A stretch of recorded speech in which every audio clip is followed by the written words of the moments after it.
membahas tentang kesehatan.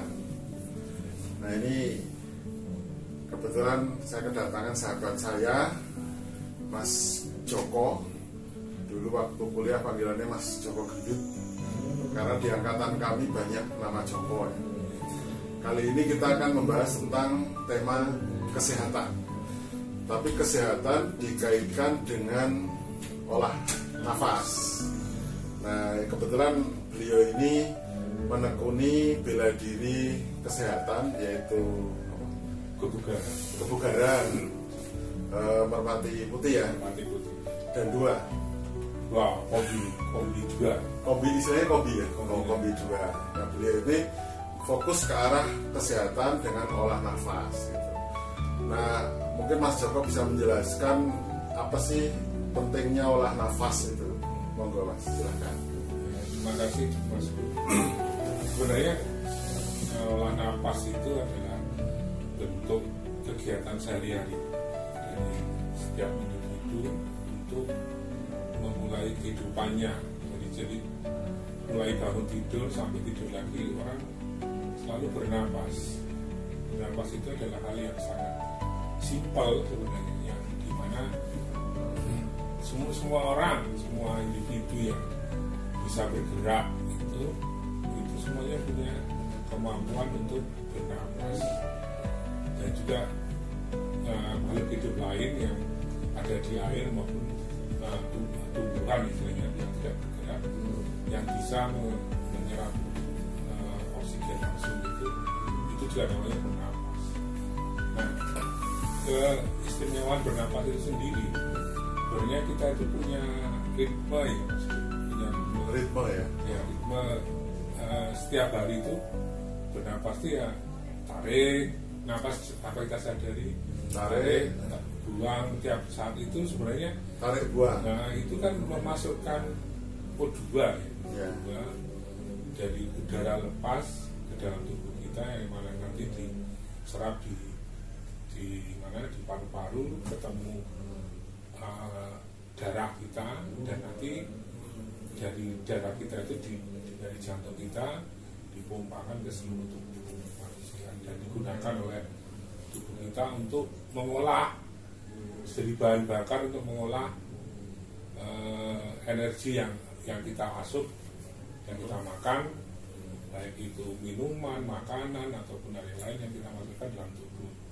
Nah, fungsi oksigen itu sendiri sebenarnya kan untuk membakar. Fungsinya membakar. Kalau membakar, iya. Bakar lemak atau membakar semua bahan makanan untuk diolah, misalnya dari karbohidrat, jadi gula, jadi energi yang lain untuk beraktivitas kita. Dari misalnya protein jadi ATP, jadi bahan-bahan pembentuk sel-sel tubuh kita. Sebenarnya sederhana itunya. Itu kerja sederhana yang sebenarnya tubuh kita sendiri paham gitu. Nah, napas itu kan tarik, keluarkan. Tapi kan ada dua orang ya. Ada yang bernapas pelan, tarik, keluarkan. Ada yang napas buru-buru nih. Misalnya orang olahraga, orang emosi itu kan cenderung napasnya ngos-ngosan gitu. Nah, apa bedanya dan apa dampaknya ke tubuh kita, Mas Joko? Ya kalau kita sering bernapas cepat, otomatis jantung kita itu cepat bekerjanya. Nah, kalau semuanya yang terlalu over bekerja, itu biasanya mempengaruhi kinerja dari organ sendiri.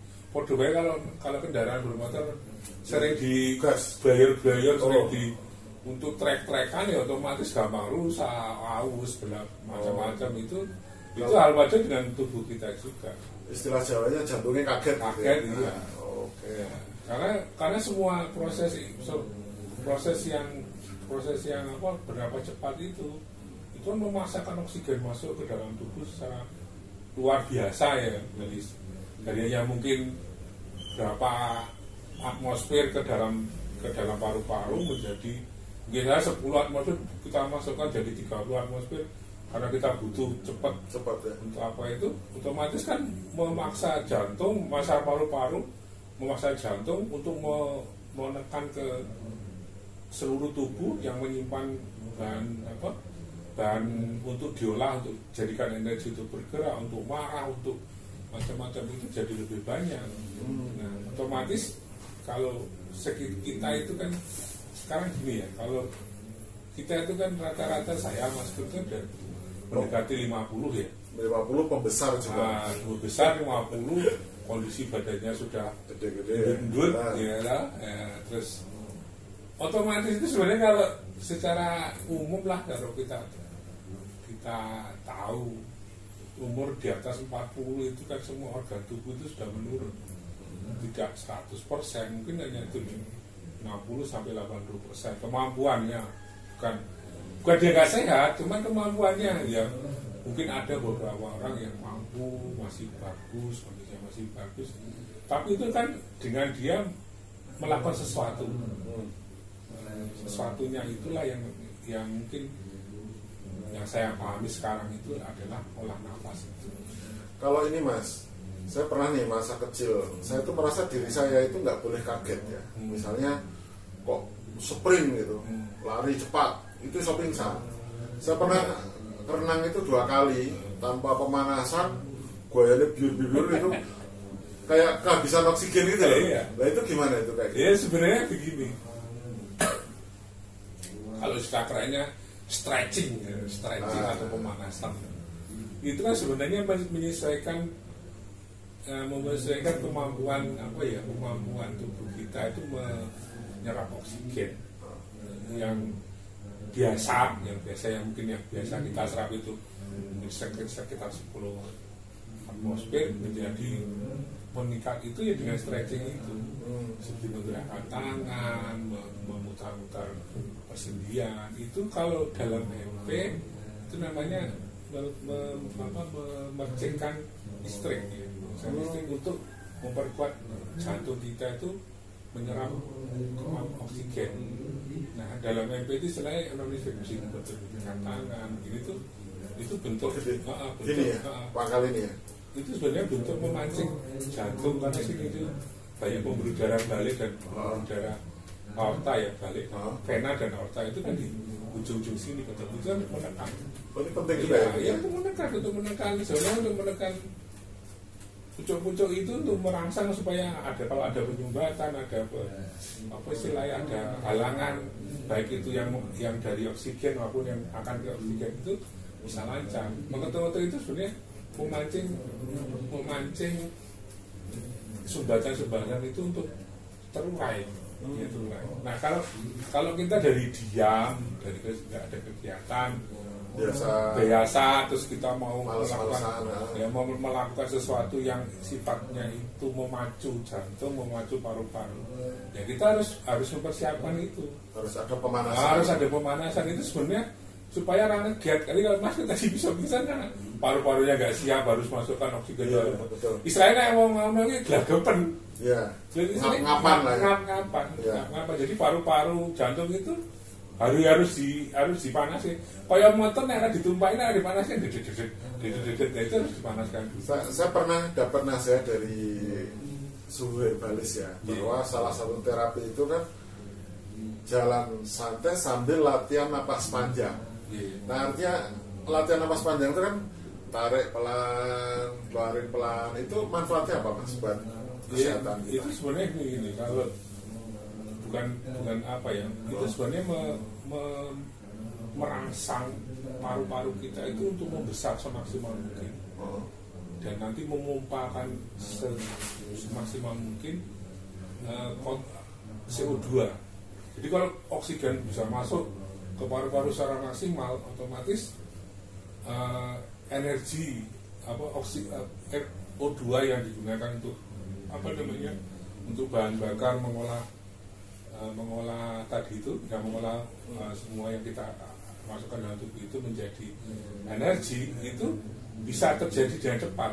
Tapi kalau oksigennya sedikit ya, otomatis yang mau diolah itu banyak ya, tetap aja ngedep gitu loh Mas. Jadi tetap baik. Kalau kita paru-parunya siap, kan kita dengan berjalan ya, itu otomatis ada pembakaran. Nah pembakaran itu kan butuh energi ya. Energi itu bisa dihasilkan dari asimilasi oksigen dengan bahan apa namanya bahan makanan yang kita serap dalam tubuh kita, disimpan ada di pembuluh darah, ada di liver, ada di macam-macam di tubuh kita, itu di bawah kulit macam itu yang perlu diolah. Nah, itu kalau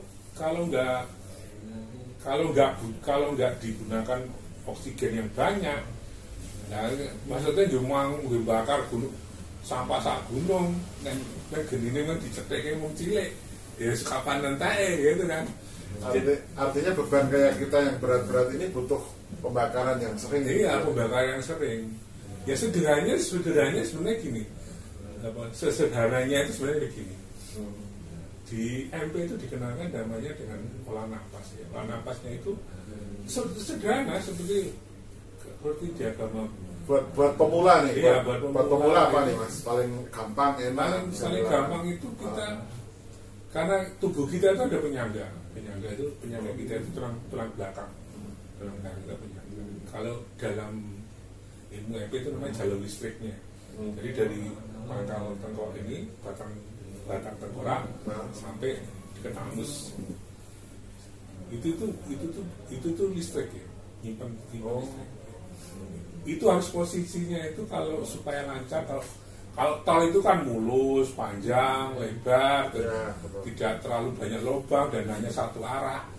Itu seperti itu juga. Itu harus diposisikan karena itu pusat aliran energi, itu harus posisinya tegak lurus.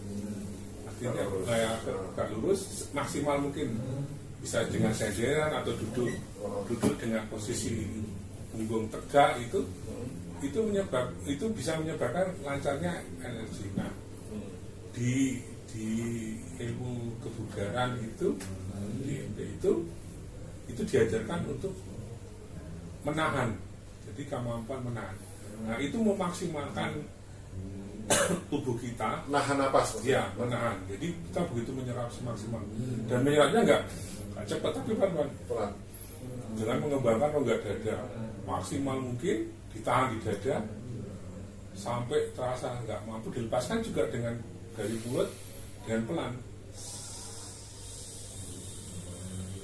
Di dada ya? Iya, dari dada.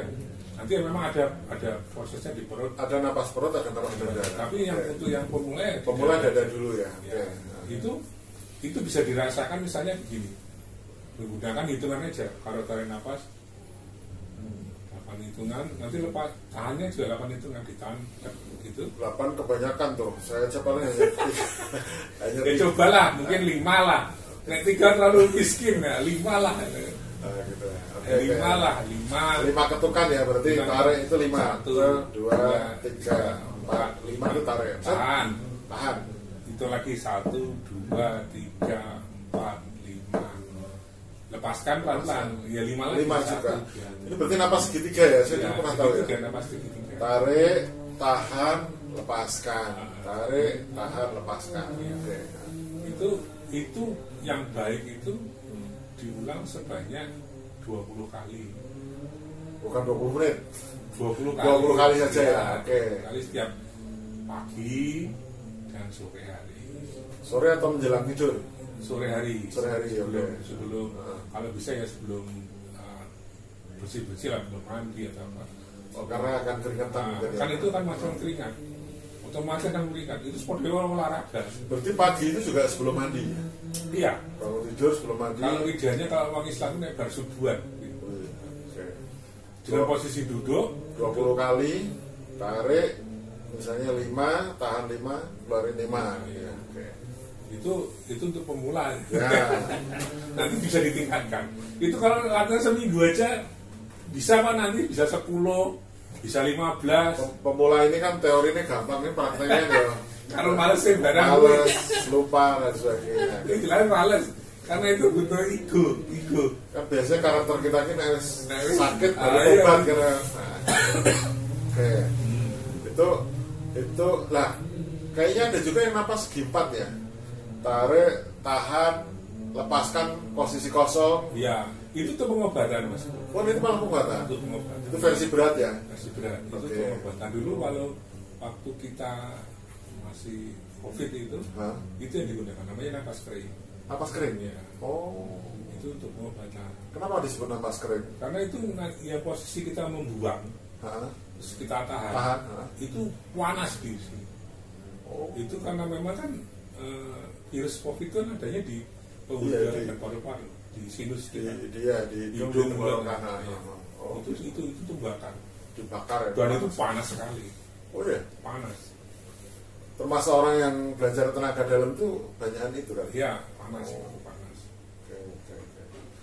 Itu untuk pemula, jadi mungkin itu dulu minimal kita tahu basicnya ya. Iya.